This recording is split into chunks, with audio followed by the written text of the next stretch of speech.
మరణంలో జననం. చావు అనివార్యమై అచేతనావస్థలో ఉన్నా మరొకరి ప్రాణాలు నిలబెట్టగలిగితే అంతకన్నా గొప్ప విషయం ఏముంది? అవయవదానం అలాంటి సదవకాశాన్నే కల్పిస్తుంది.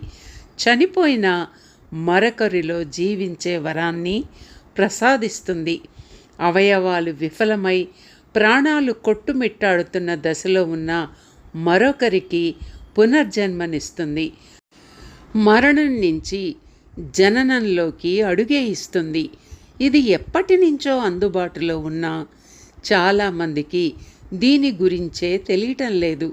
సరైన అవగాహన లేకపోవడం వల్ల ఎంతోమంది ముందుకు రావడం లేదు. ఈరోజు ప్రపంచ అవయవదాన దినోత్సవం, అంటే August 13 world organ donation day.